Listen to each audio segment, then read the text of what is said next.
Good morning, everyone. We're going to get started this morning. First of all, thank you all for coming out. Appreciate the great turnout this morning. My name is Jeremy Craig. I serve as the city manager for the City of Vacaville.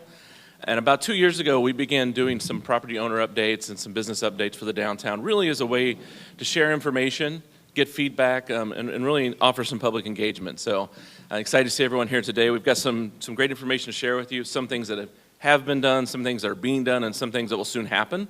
So we're encouraged, one, to share that information with you, and then hopefully encourage you to stay involved and communicate with us throughout these processes. Every process is better when we get everyone's feedback. So we really appreciate your time here.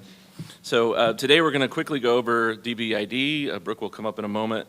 We're going to discuss code updates, specific plans, some downtown activities coming. We're going to discuss an update on the East Main District, where we are in that process. And then we're going to discuss a new program that our police department, in conjunction with economic development, are working really hard on, which is a Downtown Safe Business Program. So I don't want to delay any further in deference to time, so I'd like to introduce Brooke Fox, our Executive Director of the Downtown Vacaville Business Improvement District.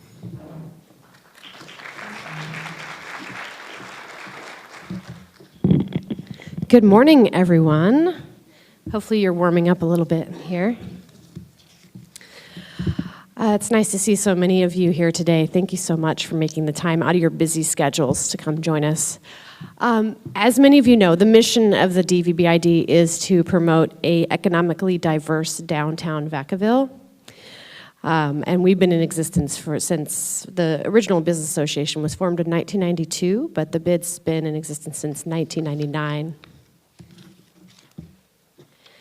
What you see here is a typical list of what a traditional BID or business improvement district does for its members. And what I've done here is in orange are the areas that our particular BID really sort of specializes and excels in. We also work in the other areas as well, but mostly we rely on our city partners to manage those areas, and we advocate in those areas. But as far as what direct services that we offer for our members, what you see there is in orange there. As many of you know, our main specialty in the past has been special events because they really do drive folks to the downtown area. Okay, so this is just a rundown of the bid payments for this year. So as you can see how much we've collected, the city has collected and assessed on our behalf, and how many business licenses that are active in the district. And you can see there that the average bid fee paid is $117. We are excited. It's been, I believe, a banner year for new businesses to open up in the district. We've had a lot of exciting new additions, including a donut shop, a couple new restaurants. The Theater de Ville is back up and running, which is so exciting. And honestly, it's going to be fabulous to see how just the activation of that building has a ripple effect on the restaurants and the shops nearby. And I believe it will really increase foot traffic, and folks are going to be parking and walking, to the theater. They're going to be interested in pre-dinner events, pre-theater dinner, et cetera. So lots of really exciting new businesses coming into the district and moving us in that direction.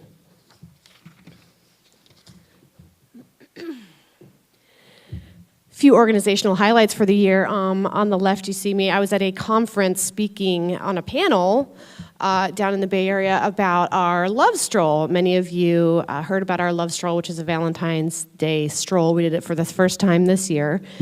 And it was a fabulous success considering it was in its first year, and we're planning on doing it again next February. But it caught the eye of the International Downtown Association, and they invited me to come and speak about how our online strategy really activated ticket sales and brought people to the event from as far as Sacramento and the Bay Area. So that was my little Love Stroll moment there. And then in the middle, you'll see a screenshot of our marketing strategy. So this year, we're very excited to announce we commissioned a marketing strategy from a firm. We sent out an RFP and selected a firm called Radiant Brands. And so they've delivered us a toolkit, which includes some strategies not only to bring more visitors and understand who visits downtown, bring more visitors to the downtown, also a strategy for bringing more businesses downtown. So fabulous strategy. We just got it in our hot little hands last month, so we will be making steps to implement it in 2019. And on the right, you see our beautiful downtown banners. And they have gone up in the district this year.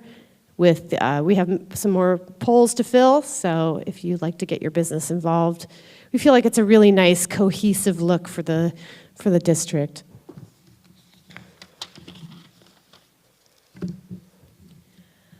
Okay, so we feel our biggest win for the year was the relocation of the farmers market to the Creek Walk Plaza.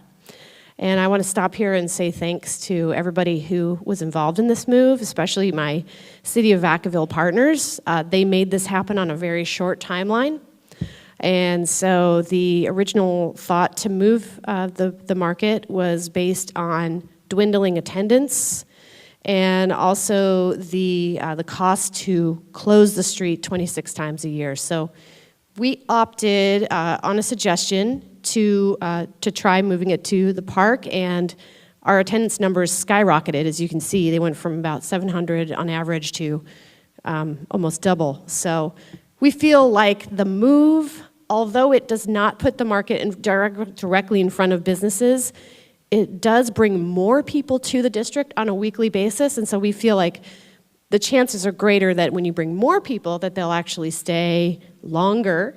They'll shop, they'll eat breakfast, they won't feel like they have to rush out. So it's been a huge win, and we have a lot of space on the plaza to fill in terms of farmers and more locally oriented businesses and downtown businesses. So if you'd like to be in the farmers market in 2019, we would love to have your business.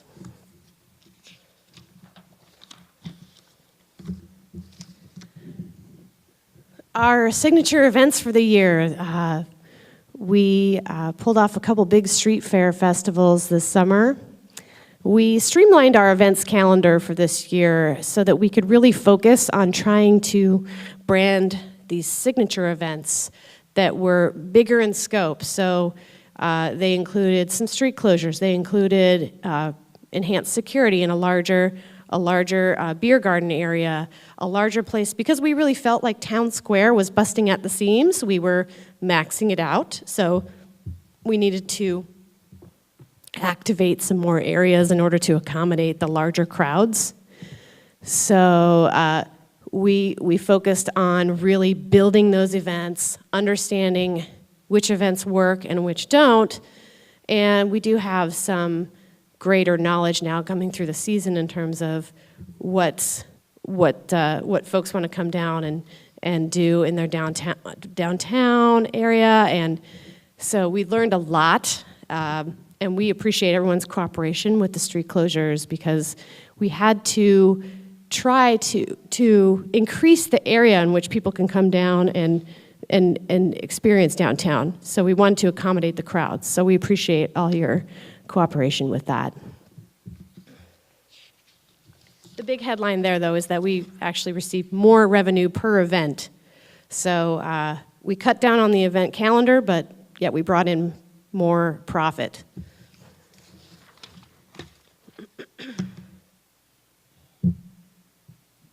So our downtown does not have a vacancy problem, thank goodness. We are almost 100% occupied. There's not a lot of free space to be had, which is a really great problem to have. However, we've heard a lot of feedback from the community and from visitors that our downtown can it can move in a direction where we have more retail, we have more shops and restaurants. So we've heard a lot of feedback that that's what people are looking for. And so obviously this is not at all an overnight shift, but we're taking the long view that our organization is really trying to focus on cultivating young retailers, cultivating young restaurateurs, young business entrepreneurs, understanding how we can help support them, helping to identify spaces to move them into in the district. So we're excited that, we know that it's a long-term plan, but we're excited about the prospect of sort of improving that walkability and retail destination aspect of the downtown. And we have a couple of other programs too that we're hoping to launch in the near future. So the Day Porter program, which will touch on more of that maintenance aspect of the bid responsibilities that we could improve on. So the Day Porter program is something where we just have enhanced, over and above what the city and Public Works already does, there'll be some sort of enhanced maintenance and cleaning to the district.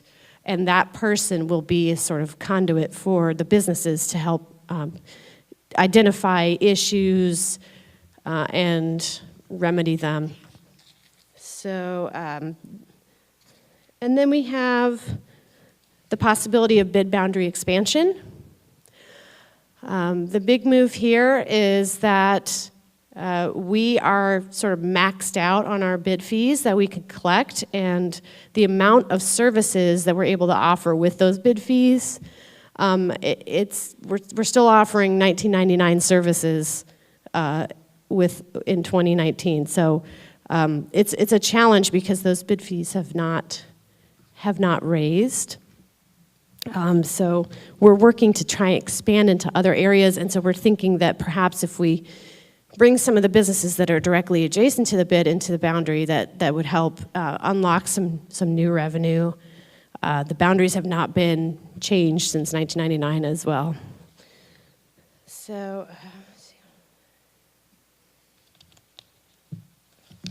also, I'll be looking to you as property owners to help us identify spaces that we can activate in the district, so pop-up spaces or courtyards or parking lots that you own, anything that you'd like to see more economic activity happen on.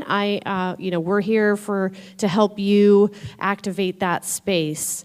There's been a couple of really great ideas floating around about how to bring in some pop-up vendors to the district. So please, if you have a space that you feel would add a lot of sort of buzz and economic value, where you could bring in a food vendor or a merchant vendor, I would love to hear from you, because we feel like that's another way that we can incubate that next generation of retailers.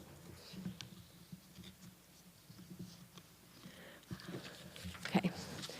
This is just a handy chart that it sort of projects what I just mentioned, which is that although the costs of providing services to you and to bid businesses has tripled and doubled and quadrupled, the bid fees have remained the same.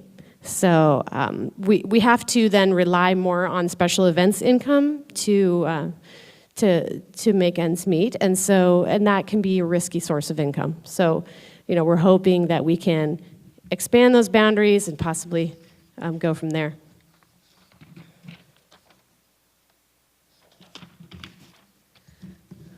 Bringing us back to this chart, where you then again see our areas of specialty, and you can see where we can expand with more resources. The other thing that we want to add to our portfolio is a 501c3 companion foundation. And the goal of the companion foundation would be sort of a downtown alliance. The goal of that foundation would be to focus on funding capital improvements, public art, special projects in the downtown, and that way we can solicit funding from the public. They can get a tax write-off on that donation. Everyone can get involved with their downtown and help fund these sort of key projects like restoration projects and public art. So we feel that will really open up a new area for us.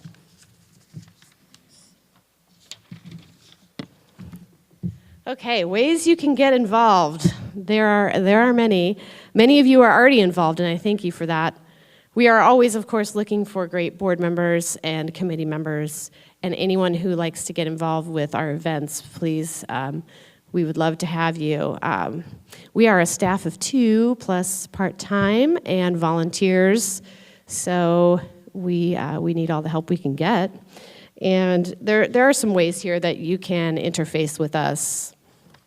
And also there are packets on your table with that are filled with different information on the bid and our upcoming events calendar, our mid-year report. So if you want to take another deep dive, take a look at that.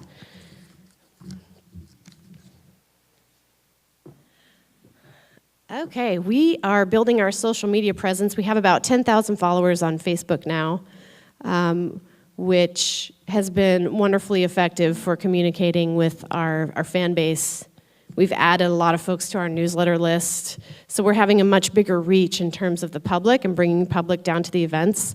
And we're building on all those years of hard work that the bid staff put in to build those events. And so now we're taking those events and we're blasting them out to different social media and marketing channels, and it's been great because people love the chili cook-off. They have a lot of love for the Town Square Concert Series. So now they're able to see it pop up in their feed or in a newsletter, and so it's really solidifying that all those years of hard work building those events. And so we also want to let you know about the Downtown Merchant Community. It is a closed group that is only for downtown merchants and property owners. So if you would like to join that, just search on your Facebook, search for the Downtown Vacaville Merchant Community, and ask to join the group, and we will add you. It's really just a channel, another channel of communication that we're trying to build with our merchants, and the idea there is that we want the merchants to talk to each other and let each other know what's going on their block and let each other know, hey, I'm running this sale, or what do you think about this, or the power's out, or the power's on, or there's a crime issue, or anything like that, right? So they can really feel free, like they can speak to each other, and so we want to encourage that dialogue. I mentioned our newsletters. Hopefully you're getting them. If you are not, you can go right now to downtownvacaville.com on your phone, and you can scroll all the way to the bottom of the page, and then a little box will pop up and ask you to add your email to the newsletter. Please do so. The newsletter is now our main method of communication to bid businesses. Because there are 450 of you, it's physically impossible for us to reach every single one of you on a regular basis, right? So we know there's no substitute for face-to-face communication, and so we try to get out into the district as much as possible. And for those of you that we haven't met directly or sat down with, we hope to do so shortly. But on an ongoing basis, we're really going to need folks to, check their email and make sure that our email is not going into spam. Make sure that when you get an email from us, just know that it's generally it's got street closure information, it's got information about meetings like this. So just be on the lookout for that email, because it is our best chance of communicating with the most amount of bid businesses in the district.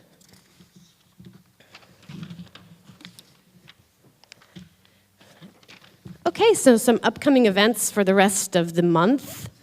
Our Shop Small event is on November 24th. It's a Saturday, Small Business Saturday. Santa will be there in Town Square. We're going to have some Santa pictures for the kids, so bring the kids down and have a seat with Santa. We're going to be giving away tote bags to shoppers that want to come down and shop downtown with us. And we're going to run a raffle where folks will have to show us a receipt that they bought something in the district that day, and then we'll enter them into a raffle. And these shopping type events are becoming more and more popular, and honestly, they are a direction we like to focus on, because our main goal is to get customers into your shop. Not to necessarily have them come down and listen to some nice live music, but to actually physically get them into your shop or restaurant. So these shopping events are increasingly becoming our focus when we're planning our event calendars. And we have the window decoration contest. There on your right, you see last year's window from Pretty and Chic. If you'd like to decorate your windows, or your shopkeeper would like to decorate your window, we would love to come and check it out. And we have a panel of judges that will come around and judge in the different categories. It's a whole thing. There are forms in your packet and in our website. So look forward to seeing what you cook up. The windows will be debuted for Merriman on Main, which is very exciting, which leads me into Merriman on Main. Coming up on the Tuesday after Thanksgiving, the tree has gotten all new ornaments, all new decorations. It's going to be fabulous. There's all kinds of great open houses and shopping events going on, so I'm sure all of you are Merriman on Main pros. But, for folks that haven't experienced it before, it's really a magical thing. So we're excited to be involved. So at this point, I just want to thank all of you. I now just passed my year mark as your executive director, and it's been a wonderful, exciting, crazy ride. So I want to thank all of you who got involved over the past year, and thank you for your cooperation and involvement. I learned a lot. I loved meeting as many of you as I could, and I look forward to meeting all the rest of you. We are really focused on moving downtown forward and improving that streetscape and retail mix that we spoke about. And really, but it has to come from Vacaville authenticity, right? So it has to be local, authentic, and so we feel like this is the destination for local and authentic in Vacaville. So we just want to keep growing that and cultivating it and do whatever we can to support our businesses in the district and support the district as a whole. So we thank you for all of your efforts in that and for riding the ride with me this past year. And big things are ahead, of which my city partners will go into. And at this point, I want to introduce my staff. I want to introduce Selena Sanchez. She's my executive assistant.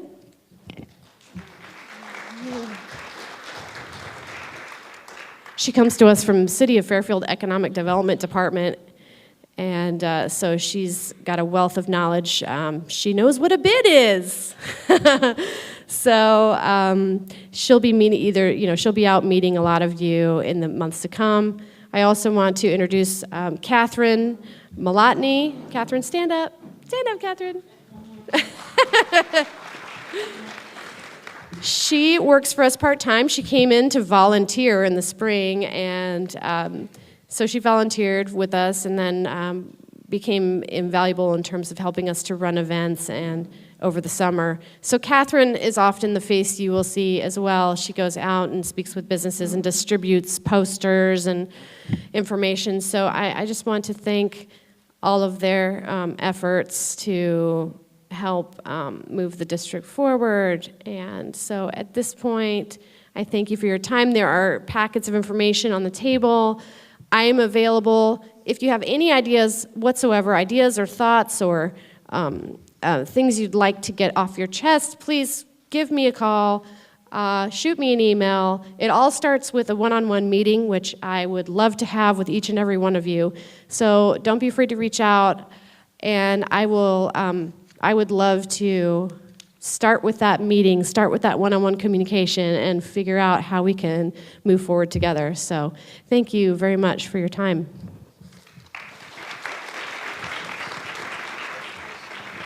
Oh, yes. And now, the question and answer period. Okay, so you're going to pass around. Selena's going to pass around the microphone.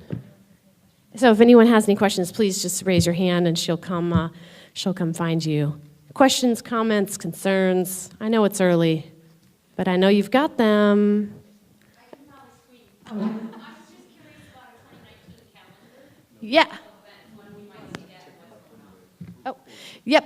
Okay, so she asked about the 2019 calendar of events, and thank you very much. We have a projected calendar up on our wall right now, and we have a working document that we're going to be sharing very soon.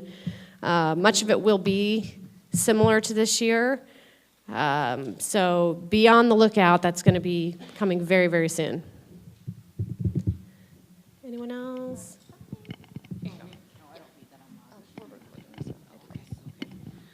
You said you want to expand the downtown business to avoid fees. Do you have an idea of how far you want to push that? So what we're looking at is very modest. It would really just be, for example, there's some areas where there's businesses that are in the district on one side of the street, but in the other side of the street they're not. So it would really just be kind of looking at those areas that are directly adjacent, nothing far-reaching at all, but really, since 1999, more businesses have popped up adjacent to the commercial district, so we want to just kind of bring them into the fold.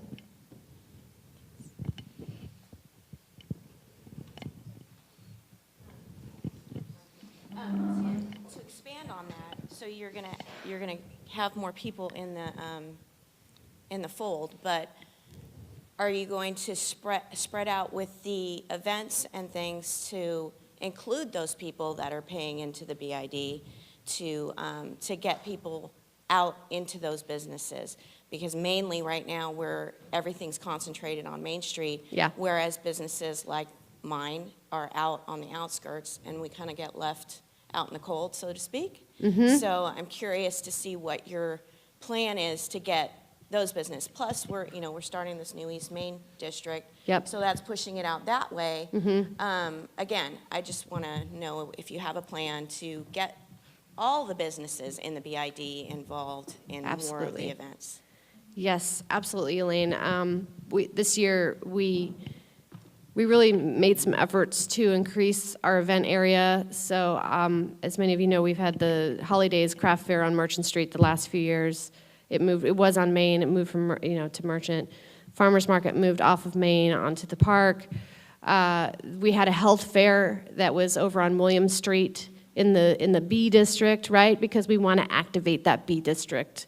So a lot of people had asked, why are you having it over there? Well, the thought was, we want to try and bring some people over to William Street and to Stevenson Street and to understand that there's businesses there too, and that's part of the district. So to your point, Elaine, definitely we'll have much more to work with in terms of event venues, so to speak, right? And so activation points and parking lots are a great way to do that, which is why I implore you as property owners, if you have a space that you feel could be activated for an event, it really does economically benefit the businesses around you.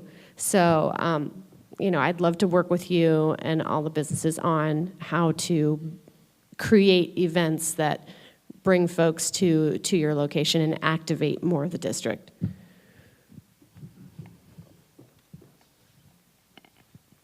Okay, this will be the last question, and then we have to move on. But I will be here after presentation. I'll stay as long as you would like to ask me as many questions as you need.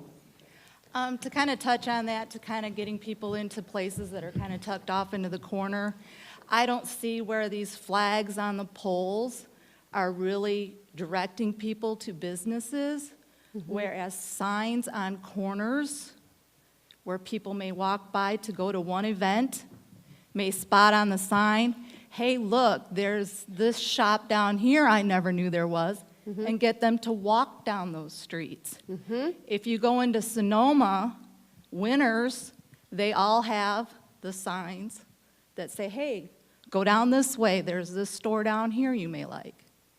Absolutely, and I totally agree with that, and not to sort of take away from the city's presentation, but they're right now in the middle of a pilot program which will bring more merchandise and seating onto the streets, and so that is also a great way to let people know, hey, there's stuff happening, there's people sitting outside and eating, there's sidewalk sales, so all of those things that we can do to kind of utilize the street and the sidewalk to try and get folks into the businesses, as I definitely agree with you.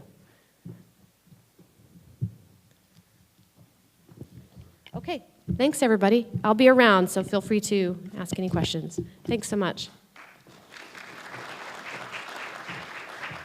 Thank you, Rick. Next, I would like to introduce Fred Broderi.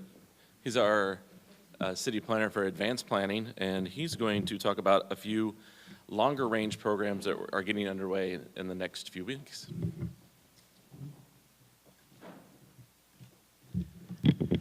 Thank you, and good morning. So a great follow-up, actually, to what we just heard, because I think at the city we have several plans underway and some new efforts that we're working on that I think will dovetail very well with some of the questions you just asked and some of the programs that Brooke just went through. So I think most of you would know a few years ago the city adopted the updated general plan, and the general plan in all California cities is the most important document that sets forth the city and the community's vision for what you want to see in your community, how you want the city to grow or look or develop over time. One of the things I'll touch on, just a few of the things that have happened since the general plan was updated. So the city directed the staff to adopt some new zoning categories. One of those is called mixed-use zoning. The mixed-use zone district is one that's intended to allow for additional uses to happen on properties, to mix uses together, especially to bring housing, I think we can go to the next one, into sites where maybe there's underutilized land. In the general plan, one of the ways we illustrated this was the picture you see on the screen here, not in the downtown, but one of the older shopping centers where there is quite a bit of vacant land around, and illustrating how housing can be added to properties. And in the map on the general plan, we did identify 6 properties around the city that may be able to accommodate mixed-use zoning. There could be others that will come along over time, but it was just one of those ways in which we attempted to update the general plan, bring it into a form that many cities around the region are adopting to try and help provide housing, help provide vitality into older commercial areas. In the downtown boundary, the black area in the center there is one site that was originally identified in the general plan for this potential mixed use and reuse ability, and that's the old where the old CVS store was located. So the site, there's a couple of very large vacancies there, quite a bit of open acreage, and that was just one of the strategies incorporated into the plan to try and feed some additional uses and vitality into the downtown development area and other places around the city. One of the other programs that we've just kicked off also comes out of the general plan process. So, of course, implementing a general plan and land use plans always comes down to, in local government, zoning ordinances. So the general plan identified quite a few additional changes to incorporate or to consider in the zoning ordinance, and that's probably the document that all of you, or most of you, if you're business owners, property owners, you'll come into contact with and have to use the zoning ordinance. Your professionals that you hire to help you with your property development will have to make use of the codes that are incorporated into a zoning ordinance. One of the projects we've just kicked off, and that just started yesterday, was an update to the zoning ordinance and what we call the Land Use and Development Code. An important factor in that is that the code was last updated comprehensively in the mid-1990s, and so we're more than 20 years beyond that. A lot of things have changed in how people use properties, how downtowns in particular develop and operate, and so it is a good time to try and modernize and update the contents of the zoning ordinance. It's not usually the most riveting and exciting exercise to go through, but when you bring it down to the kinds of ways in which you interact with city government, and especially the ways in which you use property, the way you operate your business, the contents of a zoning ordinance can be really, really important to you. And so part of this process, it will go on in our first step, just an audit of what is in the code and how effective or not effective it may be, areas where it could work better for you as a property owner and as a business person. We'll be doing what we call this audit of the contents of the development code over the next 3 to 4 months. We have a consultant on board. She'll be conducting a very thorough review of all of the directions that were given to the city staff in the general plan, but also trying to work with property owners, with city departments and staff who have to use the zoning ordinance, and other interested persons to provide us with a list and maybe a prioritization of how we can go in and hopefully update and make that code more useful for all of you. And thinking about interaction, so our first step in gathering that feedback from the community will be at the Planning Commission in January. So that's January 15th. We'll be asking the consultant to come forward, talk to the Planning Commission about the code, what they have found as they've started to go through and inventory the contents of it, and ask for ideas from the commission, from anyone who has been able to think about, how that code has worked for them or not worked and could be improved. And so we'll begin getting word out to all of you as we get closer to those meeting dates. We'll have a few sessions like that with the Planning Commission and events where we'll try to open it up to a little more informal and friendly format so that people can talk to the consultants, can talk to staff about what could go into a code and what the city might consider as we go through this update process. That will lead us up to beginning the full rewrite of the development code starting in the spring of next year. Yes. And that's right. Thanks, Don. So the other item to point out there, so this is one of the efforts funded through the Measure M funds. And so that was one of the important projects that the council had identified as we came forward with that list of things that are kind of on the to-do list. So one of the next items that we'll be working on is the downtown specific plan. And thinking about many of the items that Brooke mentioned, many of the programs that she has in mind and that the bid has been working on to further their work and partner with the city and with all of you, is the development of a downtown specific plan.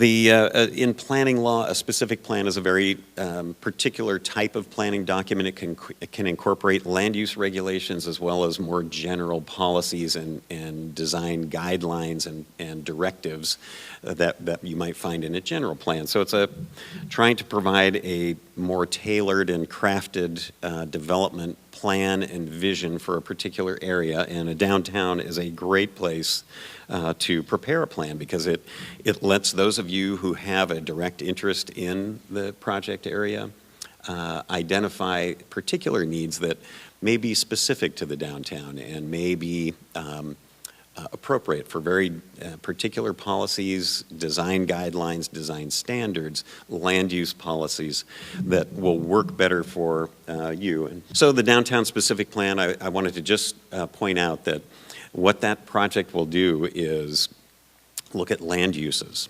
look at how uses are arranged in the downtown, look at streetscape design, urban design features that may be something that you'd want to see incorporated into the downtown, wayfinding and signage programs that add some activation and attractiveness to the streetscape and help people find businesses, just the point that was mentioned earlier. So quite a wide-ranging series of issues that are identified in a specific plan. The funding for the plan plan activity has come from 2 grants that are about $500,000, $550,000. We applied for 2 different grants and received both of them. One, a planning grant from Bay Area Metro, the ABAG, Association of Bay Area Governments Organization. The second, a streetscape design grant from Caltrans. And they have a program where they want to see cities use these planning funds to develop plans that help provide a more thorough mobility, what they would call a mobility plan for a downtown area. So how do you not just vehicle connections, but also pedestrian and bicycle connections from adjacent neighborhoods into and through a downtown, providing streetscape design features. And so the combination of those 2 grants will enable us to move forward with the downtown specific plan. The connectivity and streetscape design plan, one of the things we'll look at is it easy to walk or bike into downtown and get to events like, say, the farmer's market? When we've done pop-up tables at the farmer's market, one of the things we've heard from people who attend is that it can be difficult to get from some of the outer neighborhoods into the downtown because there are gaps in the city's pedestrian and bikeway system. One of the other factors that we can look at is it comfortable to walk? You know, we have a climate where shading paths and sidewalks can be a very valuable thing, and is this something that we can improve? Are there certain intersections in the city where you might be able to walk to a certain point, but it's kind of difficult to get across a very wide intersection? The specific plan and the streetscape plan will also look at streetscape design and public art. We have some beautiful public art in the downtown and around the city, but are there other opportunities that could be incorporated into that? And then, of course, maybe at its core, the specific plan and the streetscape design plan will be looking at how do you encourage the right business mix, retail, restaurant, other business that makes a downtown even more vital, does the kind of piggybacks on what Brooke was mentioning on getting people to the downtown, getting them to your places of business so that it is just increases the economic activity in the downtown area. One of the things the grant allows us to do is also to look at the area that's appropriate for downtown planning. So also in coordination with an effort that Brooke has mentioned, should we look at expanding the bid, the downtown specific plan can look at what is the appropriate boundary for a set of downtown design guidelines and land use plans and visions that would be appropriate. And so what we'd like to do is make sure we coordinate well with all of you on where we're looking at, where the plan considers. The plan will also look at, are there appropriate sites and regulations to allow housing? So housing can be a critical factor in providing local population to be served by business, to help in the vitality of a downtown, and so it'll enable us to look at that as well. Another factor extremely important probably to all of you, parking. So the plan will require us to inventory, identify parking needs, parking management strategies, ways to make sure that the downtown parking availability is appropriate for all of the business activity that is planned for the project. And then 2 final categories that are extremely important in that, and that is planning for the right infrastructure. I think we'll hear about the East Main project. One of the constraints in even doing a project like East Main was the state of the infrastructure, I think the water system in that particular end of downtown. And so inventorying and looking at infrastructure needs throughout the downtown planning area will enable the city to look at those capital improvement plans and make sure that we're providing the infrastructure that's necessary then to facilitate the activity that all of you will be engaging in your businesses. And finally, it will also allow the city to develop a priority list with regard to funding. So capital improvement funding, having a downtown specific plan in place that creates a clear vision and strategy for downtown development and economic development activity also allows us to go further and request funds from granting agencies. They always want to see that you have a plan in place and a strategy to move forward. So we're hoping that that is also going to facilitate that. So I think that concludes my comments, and be happy to try and answer any questions if we have a few minutes. Yeah, Dan.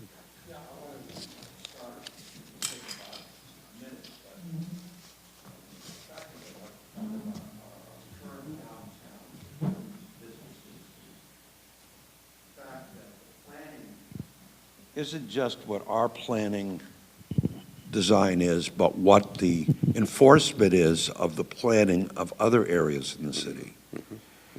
And first of all, I want to share, and I think it's important to share for those of you who are not businesses, but perhaps property owners, perhaps city, that when you see on that first presentation for Brooke that the average bid fee is $117, and that I guarantee you that is a tiny, tiny, tiny fraction of what the average businesses spend downtown to promote downtown Vacaville.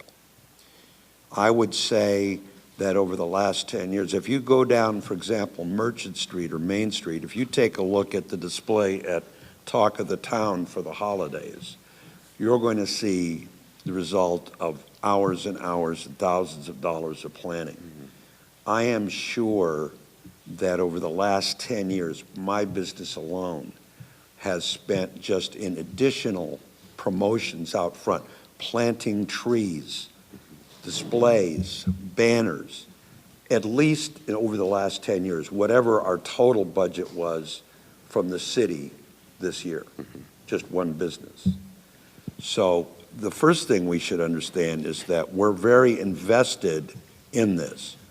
The second thing I want to bring up, which was I mentioned, how planning is enforced elsewhere.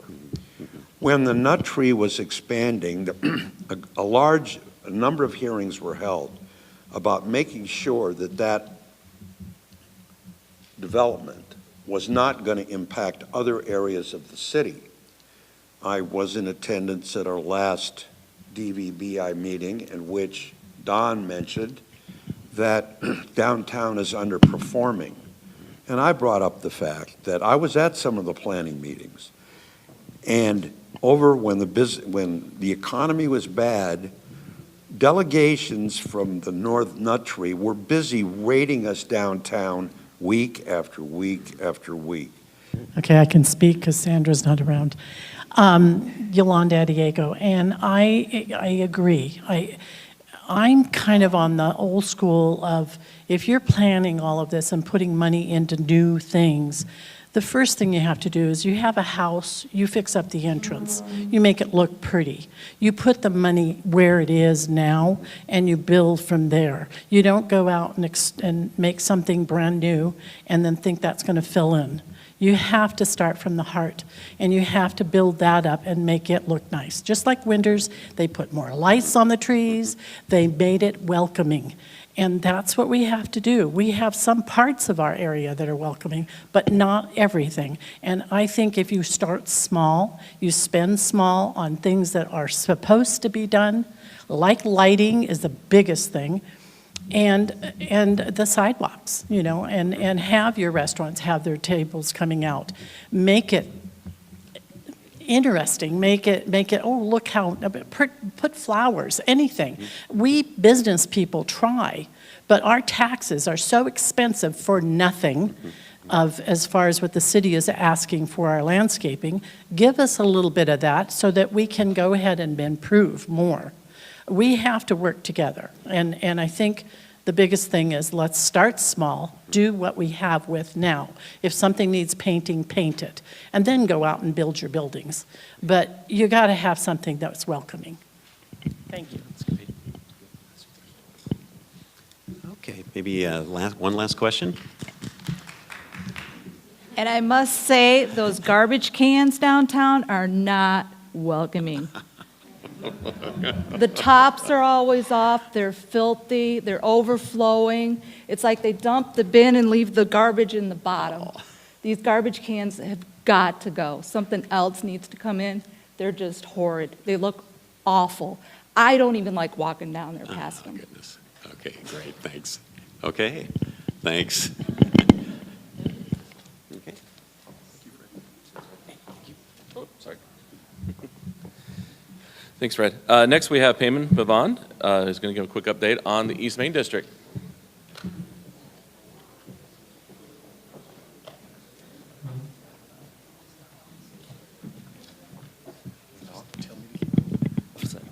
Good morning, everybody. My name is Payman Bhavan. I'm the manager for the current planning division of City's Community Development Department. I had the honor of being the project manager for the East Main District project. For those of you, I've been in the city, working for the city for about 20 years. And I know from the very early days of my employment here, we had talked about taking advantage of East Main Street and see what could be done. Typically, downtowns have mixed-use developments, so there was always an idea that perhaps something like that could work here. We had a chance to get developers who are actually interested in doing that. And that's one thing that's sometimes difficult to do, is getting developers who have the same vision that the city does. This time we're able to get that. So the East Main District project is a 83-unit mixed-use development, roughly 83 residential units, and about 11,000 square feet of commercial. Primarily 3 sites. Site 1 is at the corner of East Main and Wilson Street. Site 2 is at the corner of Catherine, Mason, and Wilson. And then Site 3, which is bounded by Depot, Bush, and McClellan. So Site 1, and that depicts the layout there, the aerial view of everything. Next. So this is basically a land use plan for the project. Site 1, the red area is the mixed use portion. And that consists of ground floor retail space, upper floor apartments, and then the yellow areas would be condominiums. Site 2 doesn't have any commercial, it's simply residential. And then Site 3, the pink area, that's where the commercial is going to be, where they're proposing two commercial pads for restaurants, and the rest would be condominiums as well. So this is Site 1. Again, just East Main is where you're going to have the typical mixed-use element of retail on the bottom floor and apartments on top, and then the condominiums on the back along Wilson and Catherine Street. So Site 1 is roughly 1.3 acres, as I mentioned, about 4,700 square feet of retail, commercial space, 14 apartments, and 18 condo units.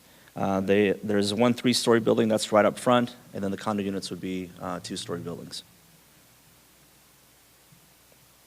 Next.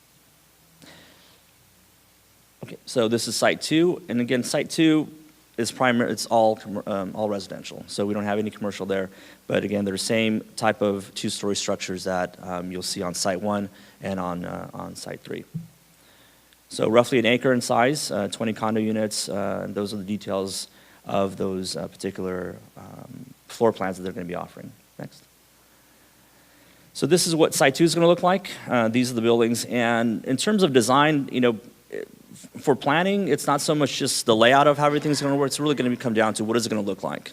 Ultimately, when people are walking by it, is this going to be a project that is high-quality design, or is it something that's just put in place just to have residential development? That's one of the other reasons why this kind of took so long, is we couldn't find the right developer who really saw what we wanted to see in downtown Vacaville in terms of the quality of the structure. Sometimes with mixed-use developments, to make that work financially, you spend a lot of money on one element of it, and the rest kind of goes down. So in this case, we're able to get, in our opinion, good quality design that has a mixture of materials, balconies, and patio space that really invites that interaction between sidewalk and the homes. Next. So this is Site 3. This is located, like I mentioned, Bush Street, Depot Street, and McClellan down on the bottom there. The area in white, it's difficult to see. That's where we're going to have two commercial pads and a really big outdoor dining element. And so we're pretty excited about that. I think what we've tried to do with any sort of development in Vacaville is to have some element of outdoor activity. That does, based on what we've heard from folks, based on just trends in commercial and downtown development.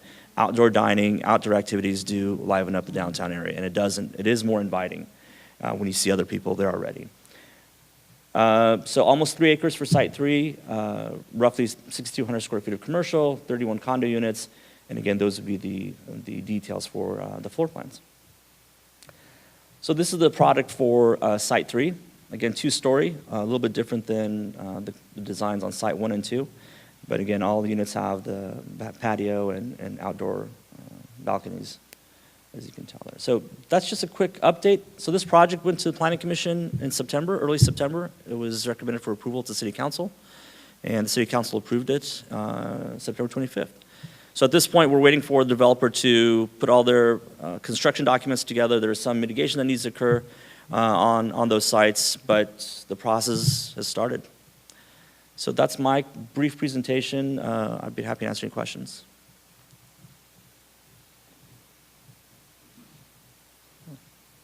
No one. I think they're talking about breaking up possibly next year. Yeah, but we don't have the details. But once, and I'll leave some of my cards out by the bagels, I guess. If you have any questions about updates and things like that, then we can, as we have information, we can share that with you. How is that going to affect like the tree lighting, and because that's a big thing here in Vacaville? And will that take away, because it's usually always full of cars and everything, and you're going to have residents that might complain, or they might not want the tree on all the time. Is that going to be affected in any way? We don't believe so. We actually had a... Has it been looked at? We looked at how this project would be affected by downtown activities throughout the year, whether it's farmers markets or tree lighting ceremony. So we actually had a condition in there to make sure, as people are buying these homes, that there's something in their documentation that says there are downtown activities, there's farmers markets, there are activities throughout the year, and just so that they're aware that that's going to be happening. Okay, because that's kind of the thing I was talking about. We have some really great traditions. We have a lot of old stuff that really brings people here to Vacaville already. And new development is great, but let's not take away from what is working well for us. Please. Okay. Yes. Yes.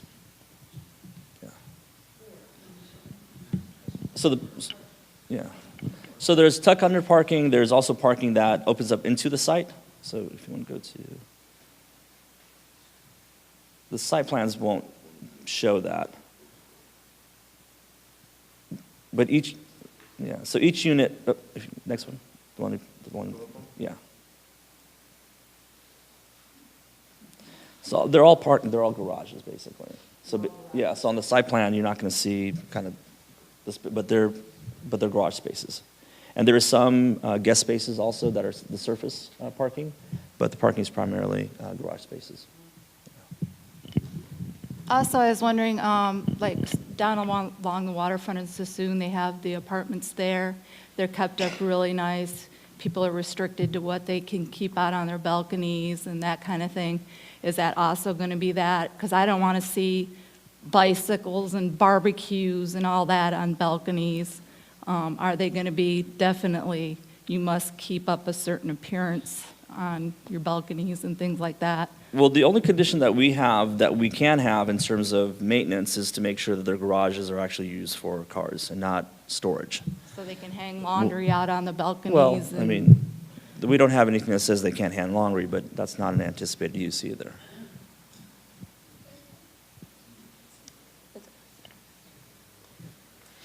What is the mix of the housing? Is there going to be low-income housing? No. Is there restriction that the developer has? It's market units. They're all market rate. They're all market rate? Yes. Okay. That's probably a better question for the developer. I'm sure as high as they can go. Yeah. Out of curiosity, what's the projected impact on surface street traffic, and has that been sort of studied or looked at all? So there was a traffic study that was prepared, and the traffic study, along with our own staff's analysis, didn't anticipate that there was going to be traffic impacts, primarily because the sites have been zoned for this sort of development. and that was anticipated in the general plan as well. So taking the general plan and the environmental work that was done, included, including traffic studies, environmental studies, the sites have been anticipated for this type of development for a long time. And so everything's been planned and infrastructure's been planned to accommodate that sort of development. It's actually, the overlay that's on here allows a lot more units than what they're actually constructing. So we're not anticipating that. It's a lot less units. So last question? Yes. Quick, I'm only bringing up the transparency. These are issues that came up a year ago or 2 years ago at DVBI meetings. One is small, I think, but one developer came and said that they would have to move the fireworks out of Andrews Park.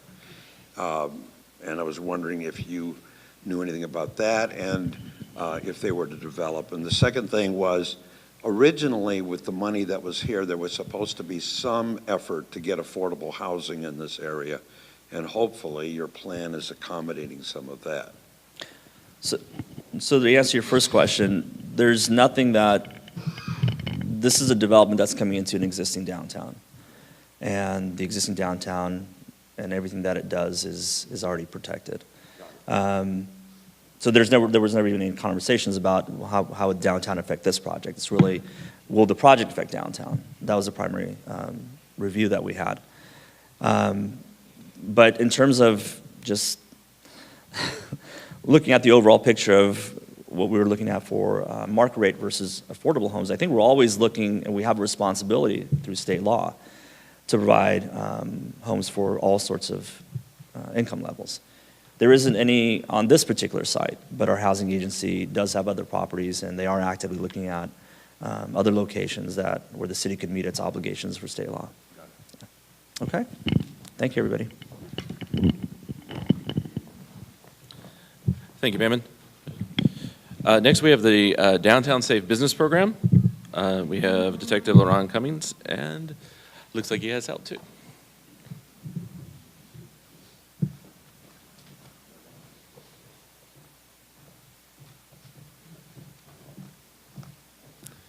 Good morning, everyone. My name is Sergeant Arundel. I'm the supervisor of our community response unit.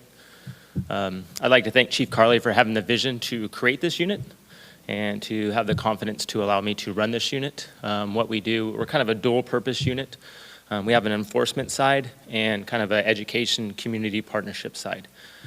We kind of have a lot of things that we have our hands into. We do all the gang enforcement, probation and parole, all the homeless outreach. We have programs like the Safe Business Program, as well as our community and neighborhood court program, which is kind of cutting edge. I take a lot of phone calls on a regular basis from agencies all over the United States asking us about our program and our unit, how we run it, and the things we do, and there's a lot of people that try and mirror what we do. So we have a pretty good thing here. With this unit, I've had the opportunity to work with plenty of people from downtown to try and help them out. I think, well, first I'll applaud all of you on your efforts. I think you guys are moving in the right direction. Recently I was downtown for the Halloween stroll. I haven't been down there in quite a while because my kids are getting much, much older, but it was impressive.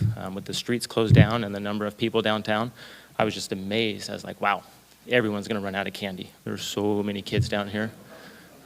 So it was quite impressive, and it was really good to see, and I think everything is moving in the right direction. So basically I have 4 detectives that work for me, as well as a homeless outreach coordinator and a CSO that handles crime-free multi-housing.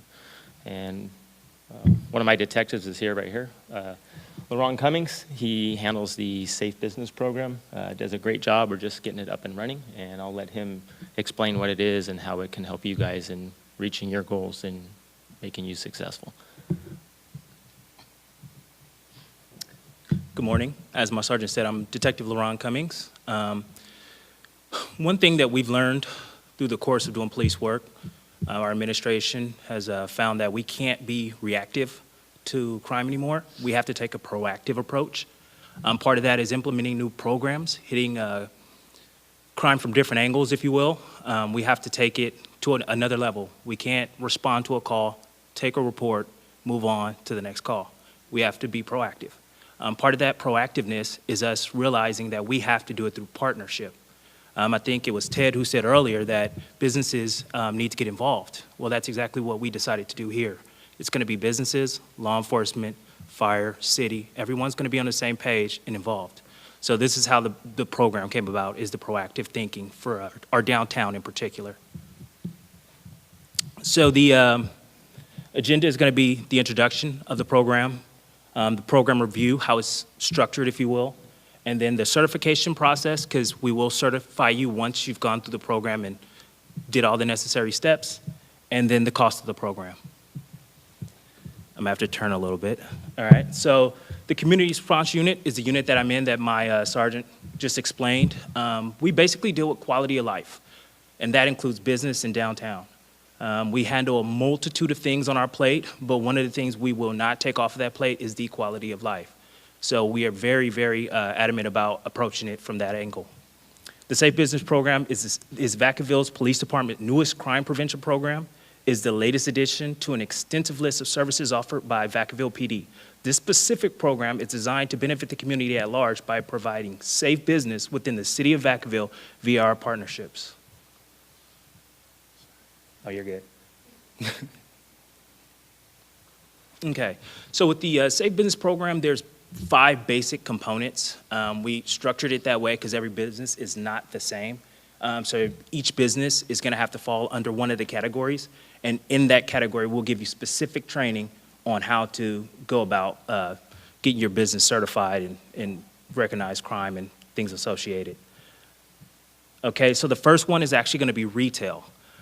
So retail, will make it short and say things like the outlets that offer retail shopping, things of that sort.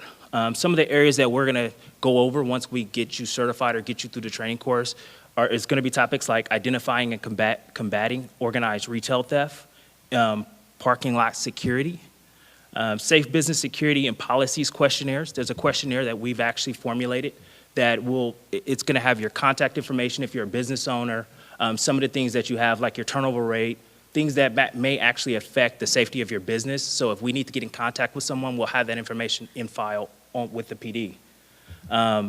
So we're also going to do partnerships between loss prevention, private security, and police. One thing that I've noticed since we've started this program is that there's not a lot of communication between private security, whether it's downtown at a bar or whether it's actually security at the outlets. So the partnership needs to be a little tighter, so that way we have information sharing, we're all on the same page, and then we move forward that way.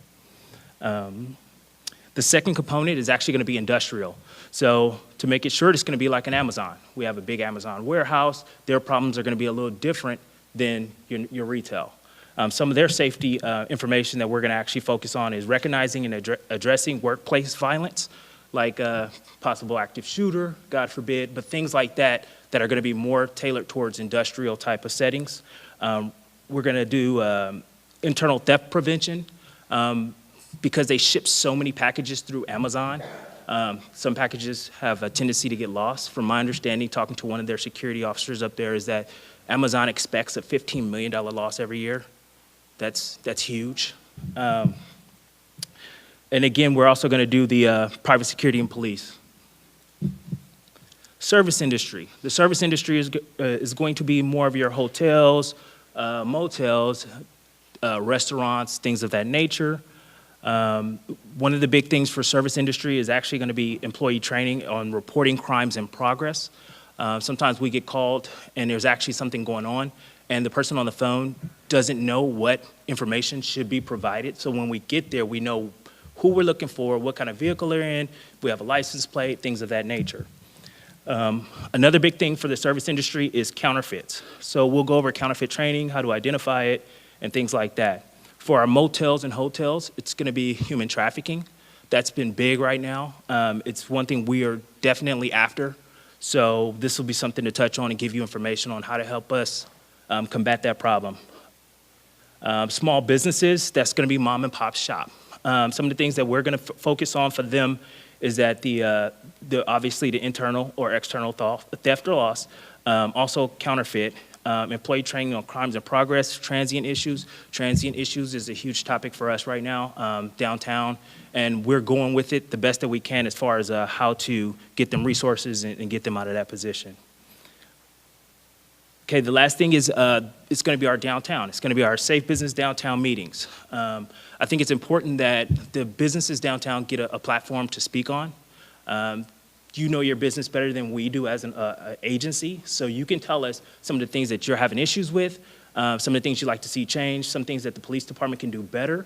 We're open to suggestions. This is going to be one of those opportunities that you get a chance to kind of work with us, that we're all on the same platform through this partnership. Also with the downtown, one thing we do want to do is go over calls for service. That way, business owners and managers are aware of what kind of activities are occurring at their business. I've noticed that sometimes business owners have multiple businesses. They don't always get the opportunity to check in on that business. And when we contact them when something has happened, they're not aware at all. They're mystified. So one thing we want to do is get them into these meetings so that we can all be on the same page, go over calls for service, and address it collectively and find a way to kind of reduce the crime there. So the certification process and the cost. Business owners or their managers or managers, because we prefer that both are there at least for the initial training, attends a Safe Business 4-hour training block. And that's going to be held by the Vacaville Police Department at the PD. The business undergoes a CEPTED evaluation. So let me explain this. CEPTED evaluation. CEPTED is a model that's not only internationally known, but also nationally recognized. So CEPTED is crime prevention through environmental design. What that means is, by the layout of your business, you can either reduce crime or encourage crime to happen. For example, if you're familiar with 7-Eleven, typically most 7-Elevens have signage in the windows displaying discounted food, big gulps, things like that. If you're a criminal and you're from the outside looking in, and you notice there's signage on your window and I cannot see in, criminals are more likely to go into that business and commit crimes because they realize once they're in that business, people driving by, people in the parking lot, law enforcement driving by won't see them inside committing crimes. Pull the signage down, your crime rate goes down. That's kind of the way it works. Other ideas of CEPTED, lighting. So if you take your average parking lot, there's like low sodium lighting.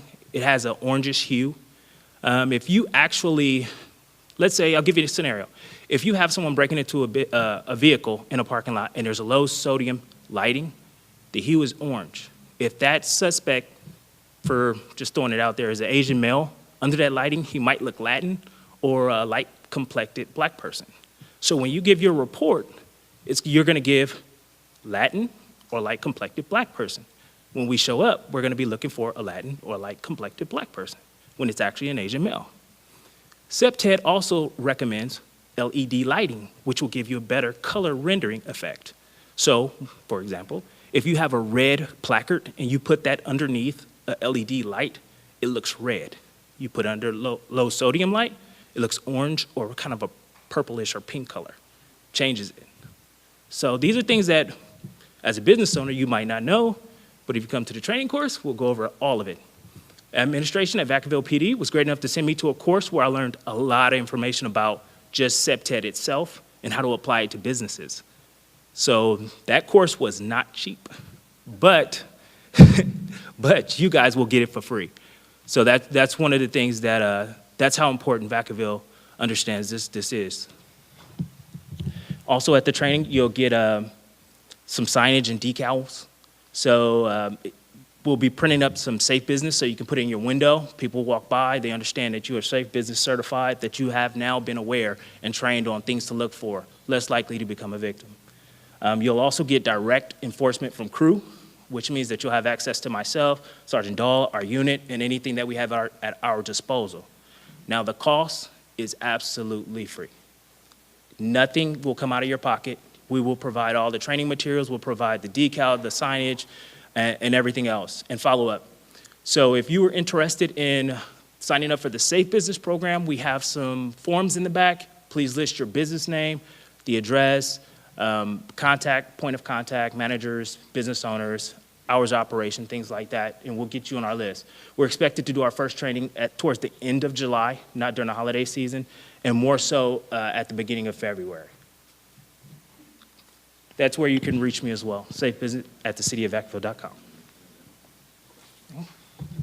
Any questions? So the only thing I would ask is that perhaps it would be good to sit down and at least learn some of our experience, even though it may already be in your program.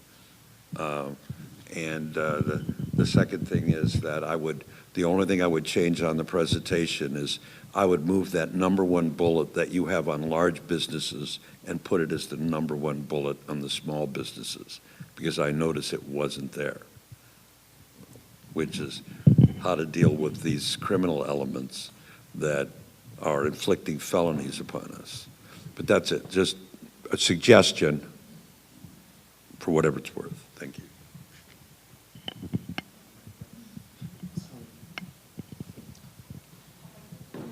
Okay, I think behind the library there, we need surveilling camera. Because in the weekend, you can see tequila bottle or a beer bottle everywhere. So I think we need to have surveilling camera. Even I did report to you guys, we put a surveilling camera besides our lot there. We had 2 of them being cut out. So maybe city, they can put a signage there, also have something there higher, you can have a more, something can see better to be appointed there. Like in the day, if our employee finish, the girls, I always walk them out. We always tell some guy to walk them out.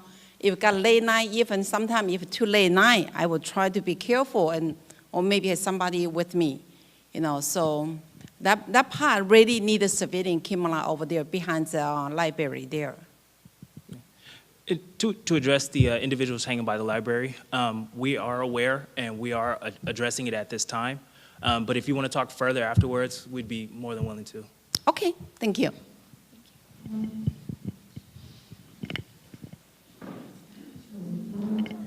One of the things that we've been seeing, and we're over on East Monte Vista, I'm Laney's Furniture, so we're next to the CVS building, which is vacant. I guess I should be talking into this. But the CVS building is vacant. The bank building is vacant. I don't know who the owner of the CVS building is, but there have been multiple break-ins, which you guys are aware of, and you've come out every time. But are you contacting that business or that property owner to encourage them to put up cameras, to put in an alarm system? Because for me, as their next door neighbor, my concern is if homeless people get in there, they set a fire, my business is gone. And my concern is these people own this building, they're not maintaining it, they're not checking on it on a regular basis. There's garbage, there's people living in it, and you guys keep getting called out there. That's taking your time away from other things that you should be doing. What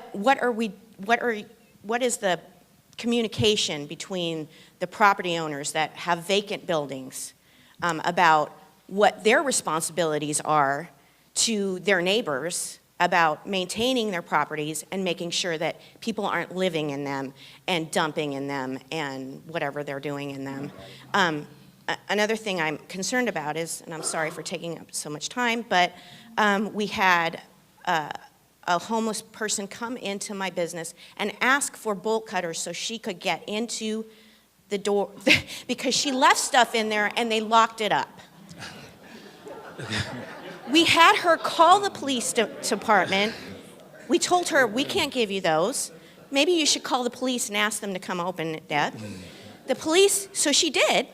She used our phone, she called, and you guys came down and proceeded to let her get her stuff or whatever happened, and then let her go. You had proof there that she had broken into there because her stuff was in there.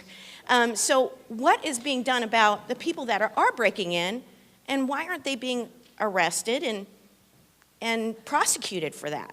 So sorry. Well, just to address the CVS building, I've been in direct contact with the property management. I think the last time I spoke to them was maybe like a week and a half ago, or to 2 weeks or so. But there was an issue with the security of the building. Part of it is that we would go out there and we didn't realize how or where they were accessing it. And so we finally figured it out. And what we did is that we had the management company come out and secure where they were actually getting in. So we are and were aware that they were actually accessing the building, but it is secure now. The last time I checked was probably like 4 days ago.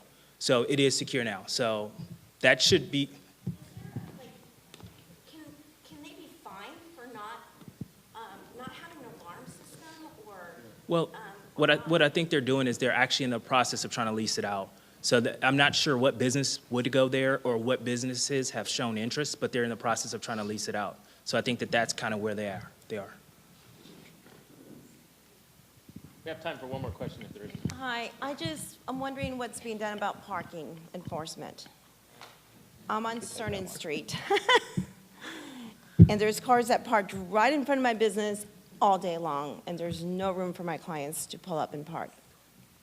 Yeah, like I said, I'm new to this. I don't deal much with parking enforcement, unfortunately. Okay. That's something that we can look into, and we could probably sit down on a one-to-one basis and try and work out your individual problem to try and help you out. But I think the ultimate answer for that is probably going to be a little more big picture between the downtown businesses, Brook, and the city itself, trying to come up with, more long-term plan and bigger strategy than just, smaller individual issues. So like I said, you can talk to me when we get done with this, and I'll try and address your individual problem to make it a little bit better for you, but that's something we probably need to address on a bigger platform. That way, it takes care of your problem and everyone's problems here. Thank you.